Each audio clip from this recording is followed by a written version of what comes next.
নমস্কার, দেখছেন রিপাবলিক বাংলা। আমি আপনাদের সঙ্গে সৃজিতা রয়েছি। আচ্ছা, প্রত্যেক দিন তো আমরা কোনো না কোনো বিধানসভা কেন্দ্রে পৌঁছে যাই, তাই না? আজকে কোথায় আছি বলুন তো? আসলে আপনাদেরকে জানিয়ে দিই যে এই যে ভোটের প্রচার চলছে, নাম লেখা হচ্ছে, নাম দেওয়া হচ্ছে, প্রার্থী ঘোষণা হচ্ছে, ইত্যাদি ইত্যাদি এত ঘটনা চলছে, তার মাঝখান থেকে তৃণমূলের অবস্থাটা যদি ভাবেন, দাদা কি বলবো আপনাদেরকে, যে ভীষণ গণ্ডগোল। এবার কি নিয়ে অশান্তির কারণটা একটু আপনাদেরকে বলে দিই। এমন বহু ব্যক্তি, বহু বিদায়ী বিধায়ক যারা পরের বারের জন্য টিকিট পাননি, আর এই টিকিট না পাওয়ার জন্যে যাবতীয় অশান্তির সূত্রপাত। অন্য কোনো বিধানসভায় আরও কেউ টিকিট পাননি, মঞ্জু বসু ধরে নিন, মঞ্জু বসু এবার টিকিট পাননি। এমনকি মঞ্জু বসু তো ধর্ণা মঞ্চ অবধি পৌঁছে গিয়েছিলেন মমতা বন্দ্যোপাধ্যায়ের সঙ্গে কথা বলার জন্য, কিন্তু লাভের লাভ কিছুই হয়নি, বরং কিছুটা অপমানিতই হতে হয়েছে। এই যে সকল প্রার্থীরা অত্যন্ত রেগে যাচ্ছেন, বিক্ষুব্ধ হয়ে যাচ্ছেন, কোন্দল তৈরি হচ্ছে, এবং সেই কোন্দলকে মুখোমুখি ফেস করতে হচ্ছে রাজ্যের মুখ্যমন্ত্রীকে স্বয়ং এবং অভিষেক বন্দ্যোপাধ্যায়, যাকে নাকি তৃণমূলের সেনাপতি বলা হয়, বারবার ফেস করতে হচ্ছে। এই কোন্দলই তৃণমূলের আদতে বিপদের কারণ হবে না তো? আজকে আমরা এটাই জানার চেষ্টা করব। চলুন আমাদের সঙ্গে চলুন, তারপর কথা হবে।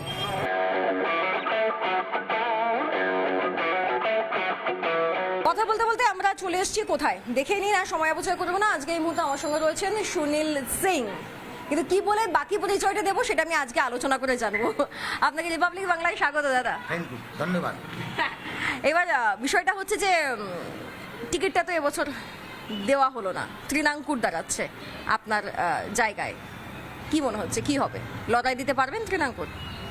দল নিশ্চয় চিন্তা করে ওদের প্রার্থী করেছে, লেকিন নপাড়া বিধানসভায় 287টা বুথ আছে, 287 মধ্যে কোনো যোগ্য প্রার্থী পেল না দল, এটা আমার ক্ষোভ আছে একটা। মানে আপনি বলছেন বহিরাগত, আউটসাইডার, মানে এখানকার কাউকে দেওয়া হলো না। ওনার বাড়ি আছে হালিশহর, ওনার বাড়িতে কাঁচাপাড়া বিধানসভা, হালিশহর ওনার বাড়ি। হালিশহর, নেহেট্টি, ভাটপাড়া, জগদল, তারপরে নপাড়া বিধানসভা। তো নপাড়া বিধানসভা অত দূর থেকে যদি এসে, অনেক প্রার্থী ছিল, প্রাক্তন বিধায়ক ছিলেন মঞ্জু বসু, উনাকে দেওয়া উচিত ছিল। অনেক সিনিয়র লিডারশিপ আছে যে নপাড়া বিধানসভা পাওয়া উচিত ছিল। উনি বহিরাগত, অনেক দূর থেকে মানুষের পরিষেবা উনি দিতে পারবেন না। কিন্তু মানে কেন আপনাদেরকে বাদ দিয়ে, মানে আপনাকে বাদ দিয়ে, বা আপনি ছেড়ে দিন, মঞ্জু বসু তিনি ছিলেন সর্বশেষ বিধায়ক, তাকে বাদ দিয়ে কেন তৃণাঙ্কুর? এই মানে আপনার কি মনে হয় কার হাত আছে এর পিছনে? অভিষেক বন্দ্যোপাধ্যায়? এটা পার্টি উপর নেতৃত্বই হাত আছে, নিচে নেতৃত্ব কোনো হাত। নিচে যদি লোকের হাত থাকতো তাহলে তৃণাঙ্কুর ভট্টাচার্য টিকিট পেত না এখান থেকে। তৃণাঙ্কুর জিততে পারবেন এই জায়গা থেকে? আপনি বলছেন উনি বহিরাগত, এলাকা চেনেন না, 287টা বুথ। জিতা হারা এ মানুষের হাতে আছে, জনসম্পর্কের হাতে আছে। মানুষ যাকে ভোট দেবে ওই জিতবে। তৃণাঙ্কুরকে সাধারণ মানুষ, লোকাল মানুষ, যে লোকাল ও মানুষ চাইছে না তৃণাঙ্কুর এখান থেকে জিতুক। এই ঘটনা তো এটা প্রথমবার নয়, মানে আমরা শুধুমাত্র নোয়াপাড়াতেই যে এই ছবিটা দেখছি তা নয়, আমরা যদি চুঁচুড়ার দিকে তাকাই সেখানেও একই ধরনের ঘটনা ঘটেছে। আমরা দেখেছি যে অসিত মজুমদার তিনি আর টিকিটটা পাননি, তার জায়গায় দেবাংশু পেয়েছেন। নতুন মুখ, যুব মুখ, এটা নিশ্চয়ই বলা যেতে পারে তৃণমূলের তরফ থেকে। কিন্তু এই যে যারা বারবার মাটি চিনে লড়াই করেছে তাদেরকেই তৃণমূলের তরফ থেকে এবার সরিয়ে দেওয়া হয়েছে কিছু প্রার্থীকে, কিছু বিধায়ককে, কিছু বিদায়ী বিধায়ককে। আমি আগে অসিত মজুমদারের একটা বক্তব্য শোনাবো, যেখানে তিনি বলছেন যে রচনা বন্দ্যোপাধ্যায়কে দায়ী করছেন যে তার জন্যই নাকি এরকম ধরনের ঘটনা ঘটেছে চুঁচুড়াতে। অন্তত রচনা এখানে আসার পর আমাদের চুঁচুড়ায় উনি গ্রুপবাজি শুরু করলেন। এদের মতো লোক দলে থাকলে দলে গোষ্ঠীদ্বন্দ্ব বাড়বে, দল শেষ হবে। আপনার টিকিট পাওয়ার না পাওয়ার পিছনে কি রচনার হাত আছে? অবশ্যই আছে। রচনা আসার পর চুঁচুড়াতে দল উপদল তৈরি হয়েছে। আমার প্রশ্ন হচ্ছে, তাহলে কি উপর মহল নির্দিষ্ট কিছু ব্যক্তির কথাতে কাজ করছে, বা নির্দিষ্ট কোনো সংস্থার কথাতে কাজ করছে? নিশ্চয়ই কোনো সংস্থা এর মধ্যে কাজ করছে। কোন সংস্থা? হতে পারে আইপ্যাক, হতে পারে আইপ্যাক সাজেশন দিয়েছে, লেকিন সংস্থায় এসে বাড়ি বাড়ি গিয়ে ভোট করতে পারবে না। এখানকার মানুষ অ্যাকচুয়ালি ভোট দেবে। আপনি দেখবেন পশ্চিমবাংলা 74 টিকিট কাটা হয়েছে, তার মধ্যে চন্দননগরের একটা আপনার আছে। আমাদের ডিস্ট্রিক্টে আছে বাদুরিয়া বিধানসভা, গফার সাহেবের ছেলে, বাদুরিয়া বিধানসভা, উনি দুবারে এমএলএ। প্রথম উনি জিতেছিলেন কংগ্রেস থেকে, দ্বিতীয়বার জিতলেন তৃণমূল থেকে, উনি হয়তো পার্টিতে রিজাইন করেছেন। তো নেতৃত্ব নিশ্চয়ই কোথাও না কোথাও ঘাটতি আছে, নেতৃত্বের কোথাও না কোথাও বুঝতে পারছেন এই টাকে টিট দিলে এখানে আমরা ইজি প্রসেসে আমরা জিততে পারবো। এখন দেখুন, আমরা যদি শুধু নোয়াপাড়াটা নিয়ে বলি, মঞ্জু বসুর প্রতি মমতা বন্দ্যোপাধ্যায়ের কি মন সেটা আমরা ইতিমধ্যে দেখে ফেলেছি। আমি একটু বলবো, আপনারাও দর্শকরা ছবিটা দেখুন, যেখানে উনি ধর্ণা মঞ্চে গিয়ে সরাসরি কথা বলতে যাচ্ছেন মমতা বন্দ্যোপাধ্যায়ের সঙ্গে, এবং তিনি একেবারেই সেটা চাইছেন না। সুনীল বাবু, তাহলে কি মানে মমতা বন্দ্যোপাধ্যায় বা অভিষেক বন্দ্যোপাধ্যায় তারা কি আপনার উপর ক্ষুব্ধ, মানে আপনার প্রতি কি সন্তুষ্ট নয়? মানে কেন আপনি নন, কেন মঞ্জু বসু নয়, কেন আপনি নন? আমার সোজা সবটা কথা আছে আপনাদের, এরা বিশ্বাস করে না আমার উপরে। কেন? করবে না? অর্জুন সিংয়ের আত্মীয় কারণে আমার বিশ্বাস করে না। আচ্ছা, মেন প্রশ্ন এখানে আছে। না তো এরা ক্যান্ডিডেট লোকাল যদি দিত, আমি বলছি না আমাকে প্রার্থী করতে হবে। আমি প্রার্থী হয়েছি, আমি এমএলএ হয়েছি, আমি চেয়ারম্যান, আমি 3বারে চেয়ারম্যান আছি, 25 বছরের কাউন্সিলর আছি। আমার আর প্রার্থী না করে আমার কোনো এর মধ্যে আমার কোনো দুঃখ নেই। মানুষ রিলেশন, মানুষ আমাকে ভালোবাসে। না তো 3বারের চেয়ারম্যান হওয়া যায় না। পুরোনো চাল তো জানি ভাতে বাড়ে, তা পুরোনো চালে তৃণমূল কেন ভরসা করছে না? পুরনো চাল পচে গেছে, আমরা পচে গেছি। মানে এটা কি আপনি বলছেন না তৃণমূলের উচ্চস্থানীয় নেতৃত্ব? অনেক জায়গায় তৃণমূলের চাল পচে গেছে। আপনি দেখবেন পুরো পশ্চিমবাংলা পুরো লোককে বাদ দেওয়া হয়েছে, ম্যাক্সিমাম জায়গায় আপনি দেখবেন। আমরা বলি আমাদের নেতা অভিষেক ব্যানার্জি সেকেন্ড ম্যান, উনার সামনে 500 লোক চেয়ার ভাঙছে। তো বলুন নেতৃত্ব কোথায় আছে? নিশ্চয় নেতৃত্বের কোনো কোথাও খাপতি আছে, তাহলেই তো চেয়ার ভাঙাভাঙি হচ্ছে। এবার অভিষেক ব্যানার্জি বলেছেন আজকে, যদি কেউ যদি না মানে তাহলে বুঝে নেব অভিষেক ব্যানার্জি ওইখানকার প্রার্থী আছে। বলুন কি অবস্থা আছে? কতদিন আমাদের নেত্রী বলছিলেন 294 সিটে আমি প্রার্থী। মমতা বন্দ্যোপাধ্যায় বলছেন আমি 294টা কেন্দ্রে প্রার্থী। এবার ছেড়ে দিন, তার মধ্যে পাহাড়ে 3টে সিট ছেড়ে দেওয়া হয়েছে, তাহলে 291টা কেন্দ্র। মমতা বন্দ্যোপাধ্যায় বলছেন তিনি সব কেন্দ্রে প্রার্থী, অভিষেক বন্দ্যোপাধ্যায় উপায় না বলছেন তিনি নওদার প্রার্থী, আমাকে দেখে ভোট দিন। এ তো সাংঘাতিক কাণ্ড। মানে বাকি তাহলে যারা প্রার্থী হচ্ছে বিশেষ গুরুত্ব নেই, ওরা দুজনেই সামলে দেবে নাকি সবটা? নিশ্চয়ই, আপনি তো আজকে শুনতে পেরেছেন। আজকে আমি মিডিয়ার মাধ্যমে দেখলাম কি উনি বলেছেন এখানকার প্রার্থী আমি। তো কোথায় দল গেছে? একটা নেতৃত্বের সামনে যদি আমার সামনে যদি মারপিট হয়, আমি যদি সামলাতে পারছি না, তা আমার ফেলুয়ার আছে। এটা আমি নিশ্চয়ই ফেলুয়ার। ওইখানে যে অবস্থা আছে তাহলে নোয়াপাড়ার অবস্থা ওর থেকেও খারাপ আছে। ওখানের থেকেও নোয়াপাড়ার অবস্থা খারাপ আপনি বলছেন? নিশ্চয়ই বলছি অবস্থা খারাপ আছে। কেন অবস্থা খারাপ?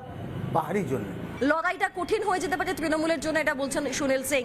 আর ওই যে 294টা কেন্দ্রে প্রার্থী মমতা বন্দ্যোপাধ্যায় নিজে, বা নওদা থেকে অভিষেক বন্দ্যোপাধ্যায় তিনিই নাকি প্রার্থী, কেউ যখন মানছে না তখন আমি প্রার্থী, এই যে আচরণটা, একবার সেই বক্তব্যগুলো একটু শুনুন, একটু অবস্থাটা দেখে নিন, তারপরে আসছি আমরা। ভুলে যান কে আপনার প্রার্থী, মনে রাখবেন আমি আপনার প্রার্থী সব জায়গায়। সরকারটা আমরাই করব। জয়ফুল মানে তৃণমূল, আর তৃণমূল কংগ্রেসই ক্ষমতায় আসবে। আর কারোর যদি কোথাও মনে হয় যে আমার সাথে প্রার্থীর একটা মনোমালিন্য হয়েছে, আপনি ধরে নেবেন নওদা থেকে প্রার্থী অভিষেক বন্দ্যোপাধ্যায় ভোট আমার হয়ে করবে। সুনীল সিং বলছেন যে এলাকার মানুষকেই চায়, বাইরের লোককে চায় না। কাজে আমরা একটু ঘরের বাইরে বেরোবো, ঘরের বাইরে বেরিয়ে এই নোয়াপাড়ার মাটিটাকে বুঝবো। দাদা একটু চলুন বাইরে যাওয়া যাক। এখন বিষয়টা হচ্ছে যে আপনার কি মনে হয়, মানে তৃণাঙ্কুর টিকিটটা কিভাবে পেলেন অভিষেক বন্দ্যোপাধ্যায়ের জন্য? নিশ্চয়ই উপর থেকেই টিট পেয়েছেন। নিশ্চয়ই আমাদের দল দিয়েছে টিকিট। উপর নেতৃত্ব না দিলে তাহলে টিকিট পাবে কেন? কত কাছে যখন রাত্রে যদি 12টার সময় যাই তাহলে আমি বিধায়ককে পাবো, এটাই মানুষ চায়। মানুষ আর কিছু চায় না, মানুষ কোনো টাকা পয়সা চায় আপনি না। যখন বিধায়ক ছিলেন তখন মানুষ মাঝরাতে আপনাকে পেত? আমার 2-3টে অব্দি মানুষ আমাকে পেত। রাত্রে 2টো পেলেও আপনি আমাকে পাবেন। এটা আপনি আমাকে জিজ্ঞেস করবেন না, যতদিন আমি বিধায়ক ছিলাম ততদিন কোনো মানুষ বলতে পারবে না কি 12টায় এসছি আমাকে পাইনি, 2টোর সময় এসছি আমাকে পাইনি। আমার দিদির সঙ্গে পড়াশোনার খুব ভালো রিলেশন আছে। এখনো ভালো রিলেশন? নিশ্চয়ই রিলেশন আছে। তাহলে আপনি প্রশ্ন কেন করেননি যে কেন এলাকার লোক নয়? ধরেই নিলাম আপনি নন, কেন এলাকার লোক নয়? এখন ওই জায়গা নেই দিদি, এখন ওই জায়গা নেই। কেন কি হয়েছে? দেওয়ালটা উল্টো কি করে? মাঝখানে আইপ্যাক এসে গেছে, আমাদের রাজ এসে গেছে, অভিষেক ব্যানার্জি এসে গেছে, ওনাকে যেতে অনেক সমস্যা আমাদের আমি হচ্ছে। একটা ছোট্ট প্রশ্ন করি। আমার ছোট্ট প্রশ্নটা হচ্ছে যে অভিষেক বন্দ্যোপাধ্যায় এবং আইপ্যাক এই দুটো নামের জন্য কি দলের যারা পুরনো লোক তারা পিছিয়ে পড়ছে? নিশ্চয়ই সবাই পিছিয়ে পড়েছে, বিক্ষুব্ধ তারা 100%। 74 বিধানসভাতে এমনি বিক্ষোভ আছে, 74 বিধানসভা আছে, তার মধ্যে এটা পড়ছে না, এটাও পড়ছে, 75 ধরে রাখুন, চন্দনারও পড়ছে, এটা টিকিট কাটার মধ্যে আছে, এর বাইরে অনেক কিছু আছে। আচ্ছা দাদা, এখানে বাকি যারা লোকজন এদিকে আমি দেখতে পাচ্ছি, কি মনে হয় মানে এলাকার কেউ প্রার্থী হলে ভালো হতো? হ্যাঁ, এলাকা প্রার্থী হলে খুব ভালো হতো, বাইরে প্রার্থীর আগে কেউ অ্যাকসেপ্ট করবে না এখানে। মানে এই যে এখান থেকে যে তৃণমূলে তৃণাঙ্কুর হয়েছেন, এটা পছন্দ নয়? না না, ও পছন্দ নয়। এখানে যদি লোকাল হতো তাহলে সবাই পছন্দ করতো। বাইরের লোক আমরা দরকার হলে কোথা ঢুকবো, ও কোথা হবে না হবে। আচ্ছা, দেখি আরো কয়েকজন দেখি। দিদি একটু এগিয়ে আসুন না, একটু এগিয়ে আসুন। দিদি বলছি যে এখানকার কেউ প্রার্থী হলে ভালো হতো তৃণমূলের তরফ থেকে? বিজেপির যদিও এখান থেকে আছে, অর্জুন সিং আছেন, তৃণমূলের তরফ থেকে তৃণাঙ্কুর পছন্দ প্রার্থী হিসেবে? না না, আমার পছন্দ না। না, কেন পছন্দ না? আমার পছন্দ না। কি কি কেস আছে? ও নামে কি কত কেস আছে আপনারা জানেন না? তাই জন্য পছন্দ নয়? মানে আপনারা জানেন না? সত্যি বলুন, আপনারা জানেন না কত কেস আছে ওর নামে? কি জিজ্ঞেস করতে, কোথায় কত কেস করেছে, কোথায় কি করেছে? আমার নাম সাহিল খান। আচ্ছা, মঞ্জু বসু কেউ চিনে এখানে? কতবার এসেছেন এখানে? উনি তো 5 বছর বিধায়িকা ছিলেন এখানে। কতদিন এসেছেন এখানে? আচ্ছা, মানে মঞ্জু বসু 5 বছর ধরে বিধায়ক থেকেছেন, তিনি একবারও কিন্তু আসেননি। না না, কোনোদিন কতদিন এসেছেন এখানে? এই মানে আপনারা কতদিন বিধায়ককে দেখেননি? না। তৃণাঙ্কুরকে না, আমি বুঝতে পারছি না। তাহলে তৃণাঙ্কুরও তো বাইরে, তাহলে তৃণাঙ্কুরকে কি করে দেখতে পাবেন? নেই, কেনে নেই, ওনাদের কাছে কেনে নেই। এইসব ভদ্রলোকে ছেড়ে, এইসব ভালো লোকে ছেড়ে কেনে করবেন হবে না। কেন সুনীল সিং কেন নয়? উনি তো এখানকার মানুষ, দীর্ঘদিন রাজনীতি করছেন, তাহলে কেন নয় সুনীল সিং? সেটা আমাদের লোকাল লেভেল। ইনি দুর্নীতি বলতে থাকেন না, কাছে সবসময় থাকেন না, ইনি দুর্নীতি বলতে থাকেন না, সেই জন্য ইনার কাছে কেন্দ্রের নেই। মানে দুর্নীতি করলে দুর্নীতি ইনি যদি চোরচিমায় হলেন, যদি নামে 50খানা কেস থাকতো, ইনি যদি চুরি করতেন, চিটিংবাজি করতেন, কোনো রোবরি করতেন বা কিছু করতেন, ইনার কাছে অবশ্যই টিকিট পেতেন। আচ্ছা, না আমি যা দেখতে পাচ্ছি, আমরা খুব ভালো আছি। আমি মুসলিম হয়ে বলছি যে এইখান থেকে যদি বিজেপি জিতে আমি খুব সুখী। এখান থেকে বিজেপি জিতলে আপনি খুশি? খুব খুশি। কেন কেন বলছেন? মেরুকরণের কথা বলা হয়, নানা ধরনের ক্যান্ডিডেট ভালো আছে। ক্যান্ডিডেট ভালো আছে, মানে বিজেপির তরফ থেকে অর্জুন সিং রয়েছে। হ্যাঁ, খুব ভালো, খুব ভালো। আমি যে আওয়াজ শুনতে পাচ্ছি এলাকার মানুষ থেকে, সুনীলদা, মানে আগে তো আমাকে বলুন যে আপনি বিজেপিতে আছেন, আপনি তৃণমূলে আছেন, আগে এটা বলুন আমাকে। আমি কোন দিকে আছেন? পাঁচিলে দাঁড়িয়ে আছি। আমি পাঁচিলে আছি। আচ্ছা, লাভ মনে হচ্ছে, লাভ দিতে হবে, এই যে অবস্থা। দিতে হবে। এই জন্য মানুষ, দেখো, মানুষ চাইছে কি আমার কাছে যে ক্যান্ডিডেট থাকবে ও আমার কাছে থাকবে, যেই হোক না। যেই হোক না কেন। লোকাল যদি ক্যান্ডিডেট এখানে তৃণমূল করে দিত, অনেকজন এখানে 287টা বুথের মধ্যে কেউ না কেউ তো ক্যান্ডিডেট আছে, দিলে ভালো হতো, আমরা ইজি জিতে যেতাম। এখন সেই সম্ভাবনা কম। না, ওই সম্ভাবনা কম আছে। এটা আমার বলার নেই, আপনি কাউকে যে জিজ্ঞেস করে নিন, সব বলবে না এটা ভালো ক্যান্ডিডেট হয়নি। কি মনে হয় এটা কি? না, ভালো না। ব্যাকফায়ার না, যেখানে আপনি জেল খেটেছেন, যেখানে আপনার রাশন দুর্নীতি আছে, ওখানে তৃণমূল কংগ্রেসের প্রার্থী করা উচিত ছিল না, এটা ভালো হয়নি। আপনি দেখবেন নর্থ বেঙ্গলে একটা যার মেয়ে চাকরি হয়েছিল, উনারও প্রার্থী করা হয়েছে, যে উনি ফরওয়ার্ড আরএসপিতে জয়েন করেছিলেন, বিধায়ক ছিলেন, উনারও প্রার্থী করা হয়েছে। এটা ঠিক না, এটা ভালো নয়। এটা মানুষ ভালো না না, নেবে না, মানুষ নেবে না, এমনিও নেবে না। কেন নেবে? আপনি 3 বছর 2 বছর জেল খাটলেন, রাশন পুরো ঘোটালা করলেন, রাশনের পয়সা খেলেন, তারপরে আপনার প্রার্থী দিদি করলো কেন? করা উচিত ছিল না। আমার ওপিনিয়ন, আমার ব্যক্তিগত ওপিনিয়ন, মানুষের জন্য আমি বলছি না, আমার ব্যক্তিগত ওপিনিয়ন করা উচিত ছিল না। আমার এখনও বলছি, তৃণাঙ্কুর কোনো ফ্যাক্টরি না ক্যান্ডিডেট, বাইরের লোককে মানুষ খাবে না এখানে। মানুষ চাই আমার কাছে, আমার মানুষ প্রার্থী করা ওর কি, ও জিতলে আমি রাত্রে দুপুরে পাবো, বিপদে থাকে, নিশ্চয়ই পাবো। বাইরে কেন? হ্যাঁ, নিশ্চয়ই পাবে। তবে যখন আপনি দল পরিবর্তন করলেন, তখন এই জ্যোতিপ্রিয় মল্লিকরাই তো বলেছিলেন যে যত সাফ হয়ে যায় তত ভালো, মানে তখন তো আপনাদেরকে অপ্রয়োজনীয় মনে হচ্ছিল। এই যে একটা টাসেল, এই টাসেলটা কেন হয়েছে বারবার? দেখুন, জ্যোতিপ্রিয় মল্লিক চ্যাপ্টার ক্লোজ আছে এখন। চ্যাপ্টার আপনার জ্যোতিপ্রিয় মল্লিক প্রার্থী হয়ে গেছে, প্রার্থী হয়েছেন, উনার পুরনো দিদি, পুরনো লোক আছেন, প্রার্থী হয়েছেন, লেকিন উনার চ্যাপ্টার ক্লোজ আছে, উনি প্রার্থী করা উচিতও ছিল না আমার মতে। আমি তৃণমূল ছিলাম, বিজেপি দেখেছি, লেকিন সব থেকে দল পরিবর্তন কারণ এটাই হলো, আমার উপরে তৃণমূল বিশ্বাস করে না। সিট অর্জুন সিজন, উনি মারতিও আমার এদের উপরে বিশ্বাস করতে পারে। যদি বিশ্বাস যদি না করতে, দলে থাকা উচিত না। আমার যতদূর হয়, যদি বিশ্বাস আপনি করবেন না পার্টি, বিশ্বাস করবে না, তাহলে দলে থাকবো কেন? তো আমি মুড বানিয়েছি আর দলে মানে তাহলে কি মানে ফুল পরিবর্তন হচ্ছে আরেকবার? 100% হবে। আচ্ছা, তাই মানে এইটা অর্জুন সিং এর জন্য আপনি বলছেন বিশ্বাসযোগ্যতার জায়গায় প্রশ্ন আসছে। তো অর্জুন সিং নিজেও তৃণমূলে ছিলেন, তিনিও পরবর্তী সময় বিজেপিতে এসেছেন, তিনিও দল পরিবর্তন বেশ কয়েকবার করেছেন। উনি লিডারশিপ আছে, উনি ব্যারাকপুর লিডারশিপ, উনি পশ্চিমবাংলা লিডারশিপ, হ্যাঁ। আমি এটা ছোট্ট জায়গার লিডারশিপ, নোয়াপাড়া। আমি এটা ছোট জায়গা, আমি অর্জুন সিং হতে পারবো না, আমি পার্থভূমি হতে পারবো। আমি নিজে জানি আমার কত কিছু হতে পারে, হ্যাঁ। আমি নিজে লিমিট জানি, আমি লিমিট বাইরে কাউকে বলতে চাই না, আমি লিমিট মধ্যে থাকতে চাই। অর্জুন সিং বড় নেতা। আচ্ছা, আপনাকে কয়েকদিন আগে দেখেছিলাম শুভেন্দু অধিকারীর হাতে একটা পদ্ম ফুল দিয়েছেন, কি শুভেন্দু অধিকারীর হাত ধরেই পদ্মে প্রত্যাবর্তন? আমি এইখানে আমার বাড়ি, এইখানে চেয়ারে বসে থাকি, আমি এটা যদি থাকি আমি এখানে বসে রাস্তার কোথাও বসে থাকি। এখান থেকে 1 কিলোমিটার দূরে শুভেন্দু অধিকারীর মিটিং হচ্ছিল, এখানে আমরা দাঁড়িয়েছিলাম। উনি দেখলেন আমার ডিউটি ছিল, আমার কর্তব্য ছিল, উনি না এসে আমি উনার কাছে চলে যাই, এটা আমার ধর্মকর্ম বলে। এটা সিনিয়র লোক যদি আসে, যদি উনি নেমে আমার কাছে চলে আসেন, তাহলে আমার নিজে খারাপ লাগবে। আমি ঠিক করলাম, একটু হেঁটে আমি উনার কাছে চলে গেলাম, দাদা আপনাকে আসতে হবে না, আমি আসছি। এটা কোনো পরিবর্তন হলো না, এটা হলো মান সম্মান দেওয়া। এইখানকার যদি আমাদের এমপি সাহেব আসেন, এক্স এমপি তরিতদা, উনি যদি আসেন আমার সাথে দেখে দাঁড়িয়ে যান, উনাকে পায়ে ছুঁয়ে নমস্কার করে দিয়ে, এটা আমার কর্ম আছে। তরিতদার কেমন ছিলেন? আপনি তো দীর্ঘদিন ধরে রাজনীতি। খারাপ না, ভালো, খারাপ ছিলেন না, ভালোই ছিলেন। এই যে উনার সঙ্গে দেখা হতো, উনার বাড়ি গেলে উনি 8টার সময় খনি বেলে যে চা খান দেখা হতো। এই মালগুলো দেখা হবে না, এনার সঙ্গে দেখা হয় না কারোর।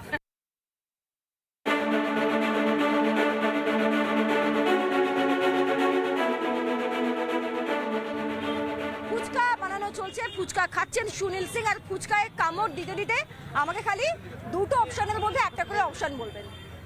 চলুন সুনীল দা, বিজেপি না তৃণমূল? পাঁচিলে। সুনীল দা বলছেন পাঁচিলে। কবে চাপ দেবেন? হয়ে যাবে তাড়াতাড়ি, খুব তাড়াতাড়ি, আচ্ছা, ভোটের আগে না ভোটের পরে? শিগগিরি, শিগগিরই। খুব আচ্ছা তাড়াতাড়ি। আচ্ছা, মোদি না মমতা? উপরে মোদি। মোদি। আচ্ছা, বিজেপির অর্জুন সিং না তৃণমূল কংগ্রেসের অর্জুন সিং? বিজেপি অর্জুন সিং। অর্জুন সিং না পার্থ ভৌমিক, কাকে এগিয়ে রাখবেন? অর্জুন সিং। আপনার যেটা ভূমিকা সেটা কি হবে? আড়াল থেকে লড়াই মানে মেঘনাথের মতো, নাকি সরাসরি লড়াই? সামনে, একদম সামনে। পিছন দিয়ে লড়াই আমি করি না, আচ্ছা। আমি স্টেট। আচ্ছা, এখন এই মুহূর্তে আপনার যে অবস্থান তৃণমূল কংগ্রেসে, এটাকে কিভাবে ব্যাখ্যা করবেন? অভিমান না বিদ্রোহ? বিদ্রোহ। বিদ্রোহ। আচ্ছা, খুবই বিক্ষুব্ধ। সুনীল সিং এর নেতৃত্বে গারুলিয়া পুরসভা নাকি রমেশ দাসের নেতৃত্বে গারুলিয়া পুরসভা? সুনীল সিং। একটু জোরে বলুন। সুনীল সিং। আচ্ছা, বেশ। বাকিরাও কি তাই বলে? 100%। দারুণ জনসমর্থন। আচ্ছা, জয় বাংলা না জয় শ্রীরাম? জয় শ্রীরাম। ছোট বলছে জয় না তো জয়। আচ্ছা, পুরো প্রধান না বিধায়ক? আগে 2027 পুরো প্রধান, 2029 আবার বিধায়ক। আচ্ছা, কোনটাকে এগিয়ে রাখবেন? আগে পুরসভা 2027, 2029 লোকসভা। অর্জুন সিং লোকসভা, খালি সিট থাকবে বিধায়ক আবার। Same repeat. আচ্ছা, বেশ, র্যাপিড ফায়ার করবো। আমাদের যখন শেষ হচ্ছে তখন এই করতে করতে আপনাদেরকে একটু জানিয়ে রাখি, যখন দলীয় কোন্দল নিয়ে এতগুলো আলোচনা হলো এবং বারবার কাঠগড়ায় উঠলেন মমতা বন্দ্যোপাধ্যায়, অভিষেক বন্দ্যোপাধ্যায়, তখন অভিষেক বন্দ্যোপাধ্যায়ের নিজের সভাতে কি কাণ্ডটা হয়েছে একবার দেখুন আপনারা। আজকে সব থেকে বড়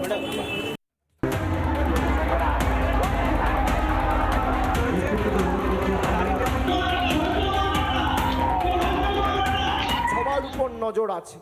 যদি কেউ ভাবে বিশৃঙ্খলা করব দলকে চাপে রাখার জন্য, আপনাদের কিন্তু দল ক্ষমা করবে না। আমি সবাইকে ওয়ার্নিং দিয়ে যাচ্ছি, ঘর ছেড়ে তৃণমূলের কোন্দল এখন চলে এসেছে হাটে বাজারে। অভিষেক বন্দ্যোপাধ্যায় পৌঁছানোর আগে মুর্শিদাবাদের নওদায় সভাস্থলে রণক্ষেত্র।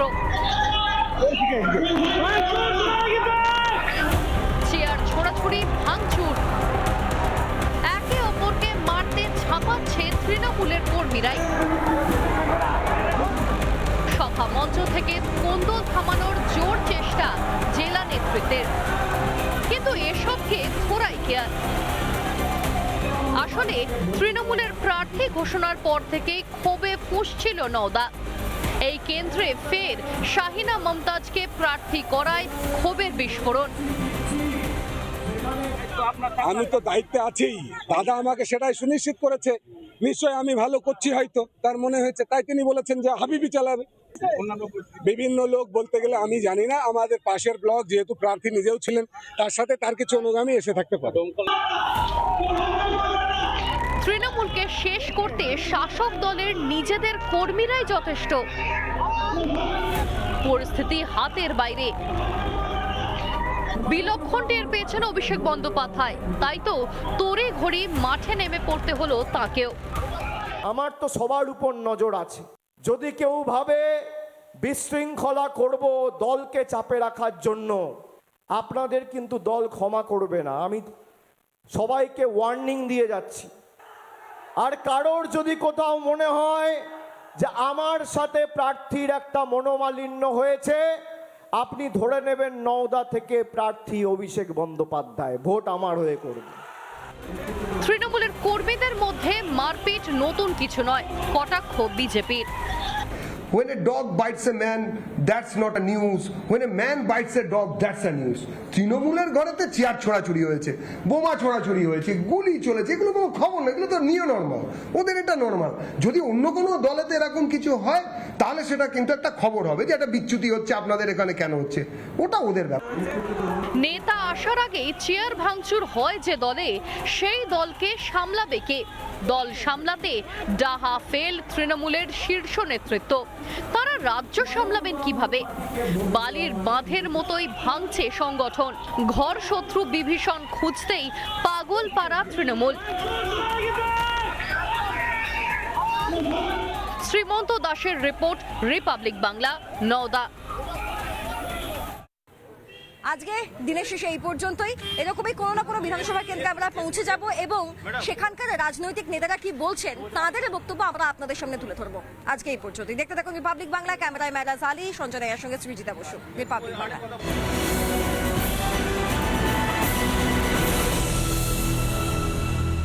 নানা ধরনের কন্টেন্ট দেখার জন্য লাইক করুন, শেয়ার করুন আমাদের ফেসবুক পেজ, সাবস্ক্রাইব করুন আমাদের ইউটিউব চ্যানেল। পাশাপাশি অন্যান্য ব্রেকিং নিউজের জন্য অবশ্যই চোখ রাখুন রিপাবলিক বাংলায়।